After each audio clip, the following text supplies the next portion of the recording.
నా పేరు చోళరాజు, జైపీ దళిత ప్రజావేదిక రాష్ట్ర అధ్యక్షుని. ఇక్కడ వచ్చిన మీడియా మిత్రులకి అలాగే నా దళిత నాయకులందరికీ కూడా జైభీములు.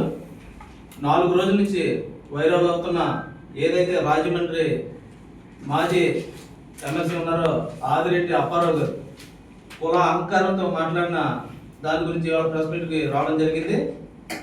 ఆదిరెడ్డి అప్పారావు గారు ఇవాళ మీకు రాజకీయ భవిష్యత్తు రావడానికి అలాగే గతం నుంచి కూడా అనేక పదవులు పొందుతున్న మీరు ఇవాళ కులాహంకారంతో మీరు మాట్లాడిన విధానం చాలా దారుణమైంది.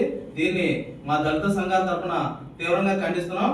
అలాగే ఆయన చేసిన పొరపాటుని కప్పిపుచ్చుకోవడానికి ఏదైతే ఆదిరెడ్డి వాసు గారు ఉన్నారో అలాగే కొంతమంది మాదిక సామాజిక వర్గానికి కూడా వచ్చిన నాయకులు నిన్న కొంచెం ప్రెస్ మీట్ పెట్టి ఆయన్ని ఒక మంచి ఆయనలా చిత్రీకరించాలనే ప్రయత్నం, అలాగే ఎవరైతే బాధితురాలు ఉన్నారో ఆ బాధితురాలని ఒక తప్పుడుగా చిత్రీకరించే ప్రయత్నం చేస్తున్నారు. ఇది చాలా తప్పు.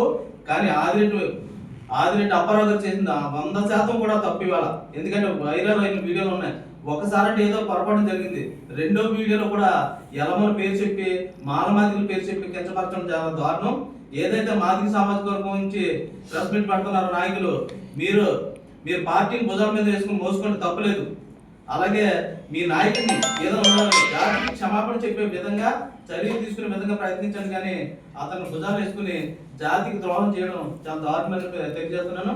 అలాగే ఎవరైతే ఆదిరెడ్డి అప్పారావు గారు ఉన్నారో ఖచ్చితంగా మా గోకరం బస్ స్టాండ్ అంబేద్కర్ విగ్రహం దగ్గరకు వచ్చి క్షమాపణ చెప్పాలి. అలాగే ఆయన మీద SC ST అట్రాసిటీ కేసు కట్టాలి.